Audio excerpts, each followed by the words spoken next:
up, everyone? It's Mr. Authentic with the Gridiron Collective, bringing you our Week 8 NFL Free 3 exclusively on YouTube. Hit subscribe below and allow notifications so you don't miss all of our content. So we can finish 1 and 2, bringing the overall record to 3 and 3. This week we'll look to improve upon that and get out of the 500. You can check out the website below, gridironcollective.com, where we offer our daily, monthly, and season passes for the NFL picks, as well as props that we offer. Right now we are running a special for the season pass as we are close to the midway mark of the NFL season here. You can also check me out on SBR's contest Beat the Prick, Mr. Authentic, currently sitting at 6th, 7th place, finishing second last week. I think that'll improve. Let's check out last week and see what went wrong and what went right.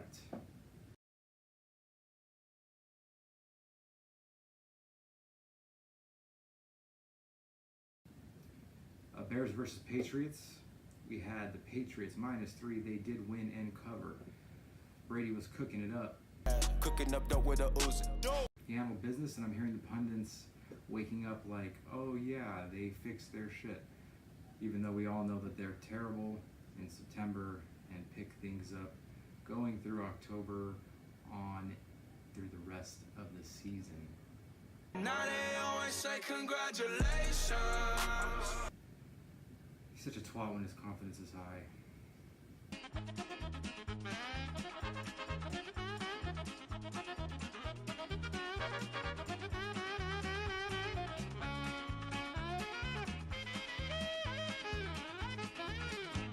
But he gets it done.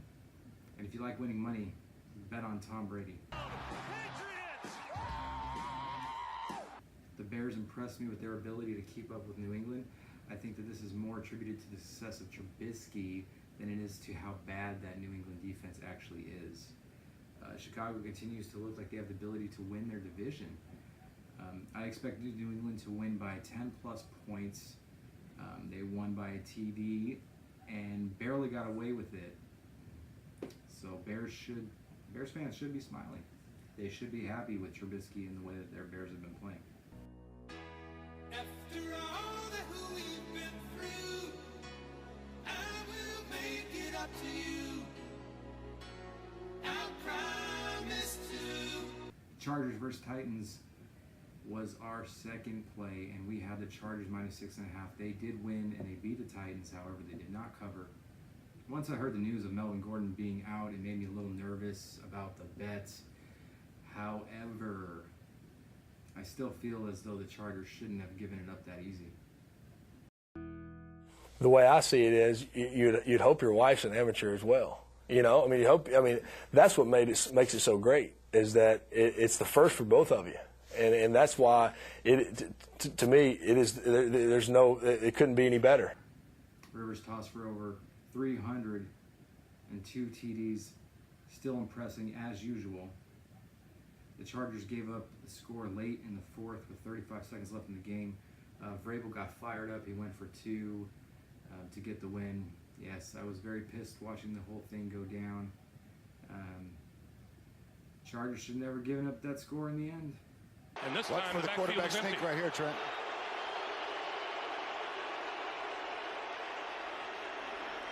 Mariota looking around, end zone, tipped and incomplete.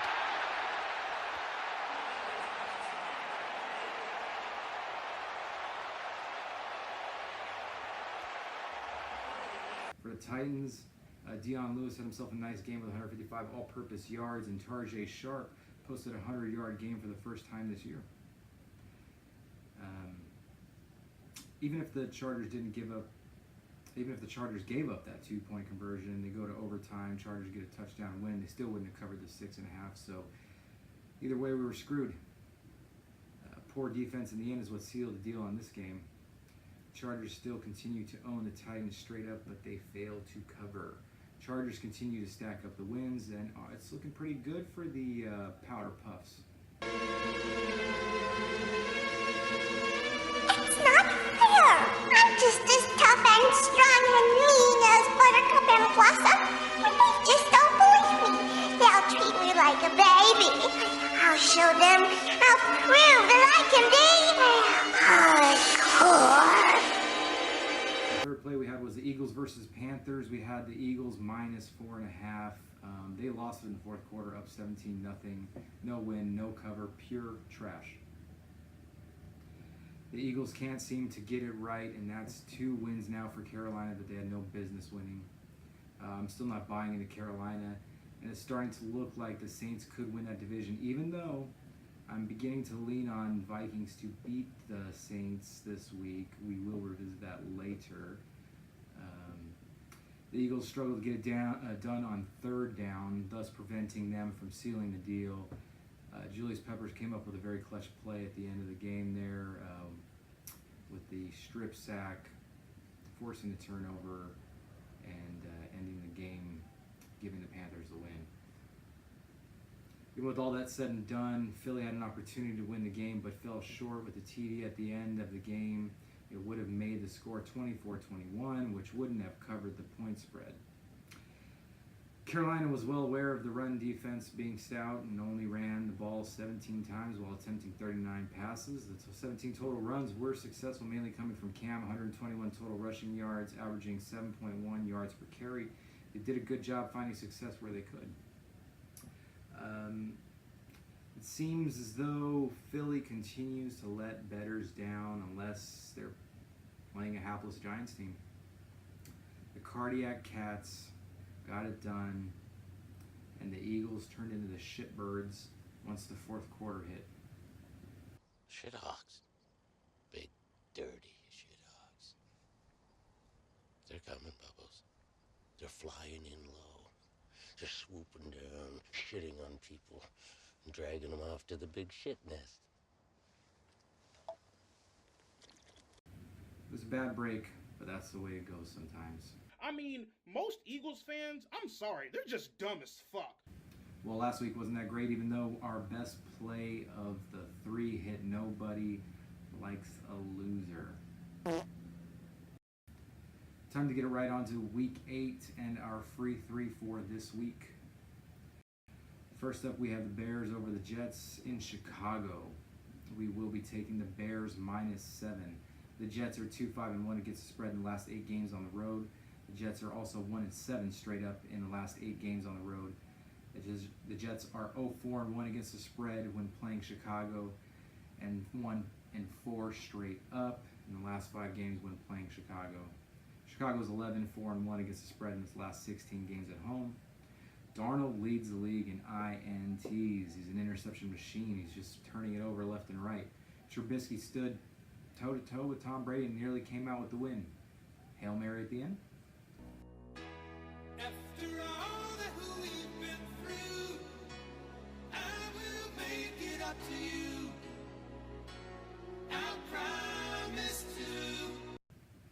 It was closer than I imagined, and the Jets continue to show their cracks and weaknesses. I don't see them having a chance against the Bears.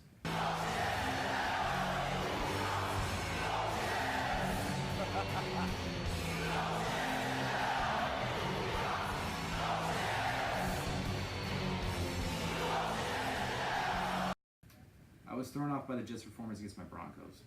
With considering a short trip east and learning about now how the defense was running everywhere and all over the place against Kansas City, as explained by CHJ when he was telling us his Fitbit stats with 15 miles of running during that game against Kansas City. There was a lot of missed tackles and blown coverages. I knew that Roby wasn't that bad. The Vikings are a top-tier team, and the Bears are looking to stake their claim that they should be considered one as well. Beating on the Jets will be Chicago's goal, and they cover the 7. In trouble now. Fires and picked off at the 40. Just up in the pocket. Throws. Oh, what an interception. Over the middle. And picked off. Darnold looks that way. Picked off. 5. Inside 6 minutes to go in the half. Now Darnold takes a shot, and it's picked off. Darnold intercepted. Our Our second play, we're going to have the Colts over the Raiders, -3 as the Colts travel into Oakland. Indianapolis is 4-1 straight up in its last 5 games when playing Oakland. Indianapolis is 1-4 against the spread in its last 5 games when playing on the road against Oakland. Oakland is 1-9 straight up in its last 10 games. Oakland is 1-3-1 against the spread in its last 5 games at home. 7-2 against the spread in its last 9 games when playing Indy. 1-4 straight up in its last 5 games playing Indy. 4-1 against the spread in his last 5 games when playing at home against Indy. The Colts seem to beat the Raiders straight up most of the time, but they fail to cover the spread. This Raiders team is caught in a tough situation with everything going on surrounding their organization. I think 3 points isn't a lot to ask of a high-powered offense that the Colts actually have. They've been playing quality football. Oakland's defense is 9th in the league in time on the field. They get worn out and abused by this Colts offense. That's for sure. Andrew, you got all the luck in the world, baby! They have no pass rush. The secondary's best players know that they're available for trade. They probably have no interest in playing. Oakland's locker room is a madhouse, and Gruden has lost his grip on the team. Everyone wants out. Nobody wants to play for this man. It's okay. It's all right. Is that what you want to hear? Man, that's why you get your ass in the meeting room with the receivers at lunchtime every day. Every day. I don't care. I don't care if you like it or not. Colts should walk away with this victory by over a touchdown. I could see the score coming down to something like 27-17 or 38-10 if things get really ugly. We're taking the Colts -3. They're a team that's hungry. We're a team that's hungry. It'll be a good match. Okay. I'm not quite... Our third play, we're going to take the Cincinnati Bengals over the Bucks. As the Buccaneers travel into Cincinnati, we're going to be taking the Bengals -4. Tampa Bay is 1-4 against the spread in their last 5. Cincy is 6-3 against the spread in their last 9. When the line shifted in favor of the Bucks, I decided to pull the trigger in favor of the Bengals. The Bengals? Carson Palmer being carted off. He missed it, and that all but ends the game. The drought and the doubt continue. Yep. Yeah, the Bengals. About to get some chicken wings and watch the Bengals play. I'm about to get a couple drinks and watch the Bengals game. My city like a zoo. We just watch the Bengals play. And I don't know about you, I'm about to watch the Bengals game. Don't get me wrong, I said last week the Chiefs would crush the Bengals. And it was my top play, period, over at Gridiron Collective. If you had the package, you would have known about it. The Bengals are a bad team? No, they're not. It's just the Chiefs are that much better. I mean, like I said previously, you heard about Chris Harris Jr. and his Fitbit tracking 15 miles after the game was over. 15 miles he ran all over that field. The Bengals don't have anybody close to the level of talent that CHJ has. And looking at the schedule, I had the Bengals slated to go 2-2 against the NFC South. 2 of those wins coming against the Bucs and the Falcons. We will find out if this holds true. The Bucs should have lost last week. While some might think the Bengals will come to this game deflated after the beatdown, I feel like it might have fueled them based on the responses we've heard from the locker room. I don't see any negative body languages like I do from the Jaguars players when they're discussing the current state of their team. I know y'all don't want me to say it, but I don't know. Okay, I don't know. Well, you got to have some... I don't know. Okay. I'm telling y'all. But once again, I do not know. Bucs do own the Bengals 6-1 in this series, but they play once every 4 years. You know who handed the Bucs the one loss in that record? Andy Dalton. First and only time he played the Bucs, he goes out and gets the win. Throwing 3 interceptions, he still manages to pull out the win. Gets a rushing touchdown, gets a passing touchdown, leads his team to victory. He didn't have a great statistical game at Raymond James, but he did get it done at home. Looking for the bounce back win here, I think that the Bengals get it done and they do get the cover. I mean, plus it's, you know, the crab stealing, W eating, ready for a big Cincinnati beating Jameis Winston. That's it. You need to stop doing dumb shit. That's it. All right? I'm glad I started to bring a bunch of crab legs and see if you was going to take them. I'm Hey, Harry, let's get some. Let's see if he's still, Harry. Give me some fruit. Let's go. That's a W. That's E1. That's E1. That's a W. Overall, we finished the week 17-5, plus 39 units, so it wasn't too bad. Let's take a closer look at all of our plays from week 7. We had the Patriots minus 3.5 or 4 units, and that did hit.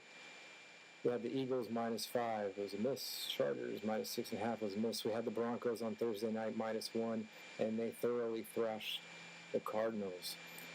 We had some nice prop plays on that as well. Included Lindsey scoring a rushing touchdown, which hit, and Sanders scoring a receiving touchdown, which hit. We also had 2 props for the Chargers game. Once I heard that Melvin Gordon was injured, I was a little bit worried about the Chargers covering the spread, so, unfortunately that did play a factor, and they were not able to cover the spread as we discussed previously, but I was able to quickly get on a prop bet for Austin Eckler having rushing yards over 29.5, and we did post that one. We gave that one as an official 3-unit play. That was a nice little sneaky last-minute play. We also had a prop bet that Adam Thielen would break the record with an over 92.5 receiving yards. That was also a 3-unit play. We had the Rams versus 49ers taking the over 52, and that was a miss. We had the Panthers versus Eagles total over 45. That was a hit. Colts versus Bills, Colts minus 7. That was a hit. Redskins versus Cowboys. We took the Redskins plus 1. That was a hit. We also took the total over 40.5 on that one. That was a miss. We had the Vikings versus Jets, Vikings minus 3, and the total over 45.5. Both of those were winners. We had the Patriots versus Bears, total 49 over 49.5, which was a hit. We had the Ravens beating the Saints and covering the minus 2. That was a miss. We had the Texans plus 4 over the Jaguars. That was a hit. Many people were surprised, but not me. I did not expect Blake Bortles to be able to do anything against that stingy Texans defense. Chiefs we had on Sunday night against the Bengals. We had them minus 7. Who could believe that the Chiefs were only favored by 7 over the Bengals? That was a big 4-unit play. Probably our most confident play of the week. We also had 2 prop bets in that game. Hill scoring a touchdown and Mahomes scoring over 2.5 passing touchdowns. Both were successful. So all in all, not too bad. As we said, 17-5 plus 39 units.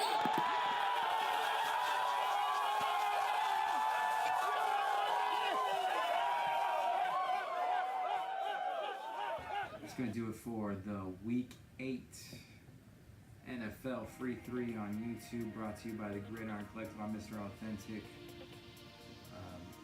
Do us a favor, hit like, hit subscribe, leave comments below. Tell us you agree, tell us you disagree. Give us your picks. Let us know your feelings, your thoughts.